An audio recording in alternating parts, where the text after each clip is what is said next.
Presidenti Amerikan Donald Trump deklaroi se jashtëquajturi bordi i paqes, një nismë individuale e tij, arriti një marrëveshje për çarmatimin total të Hamasit dhe grupeve të tjera të armatosura në Gaza dhe tërheqjen e forcave izraelite nga territori. Trump tha se marrëveshja ishte historike dhe do të zbatohet në faza me forcat izraelite të cilat kontrollojnë rreth 2/3 e Gazës që nga fundi i prillit do të rriqen nga territori paralelisht me ecurinë e procesit të çarmatimit. Bordi i paqes është kritikuar nga ata që mbrojnë të drejtat e njeriut, të cilët kanë ngritur shqetësime rreth asaj që e quajnë një strukturë perandorake, e cila do të dëmtojë rolin e Kombeve të Bashkuara. Në anën tjetër, aleatët e Trump e cilësojnë nismën si një qasje inovative për të trajtuar çështje komplekse. Trump e propozoi për herë të parë bordin në shtatorin e kaluar kur njoftoi planin e tij për t'i dhënë fund luftës së Izraelit në Gaza. Më vonë ai tha se fush veprimi i bordit do të zgjerohet përtej Gazës për të trajtuar konflikte të tjera në mbar botën, ndërsa Trump u vetë shpall kryetar. Përpjekje të tilla tradicionalisht kanë qenë roli i Kombeve të Bashkuara.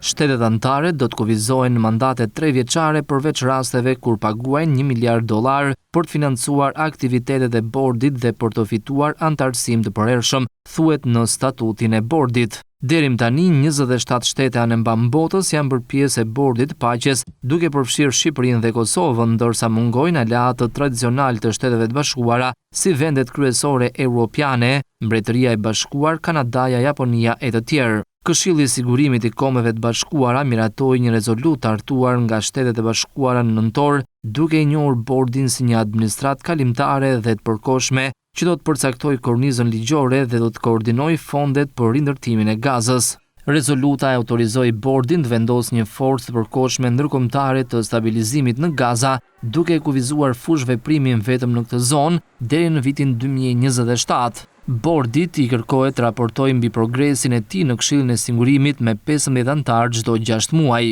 Kina dhe Rusia abstenuan duke argumentuar se rezoluta nuk i jep të OKB-s një rol të qartë në të ardhmen e Gazës. Përtej Gazës mbetet e paqartë se çfarë autoriteti ligjor ose mjetesh do të ketë bordi ose si do të punojë me OKB-n dhe organizatat e tjera ndërkombëtare.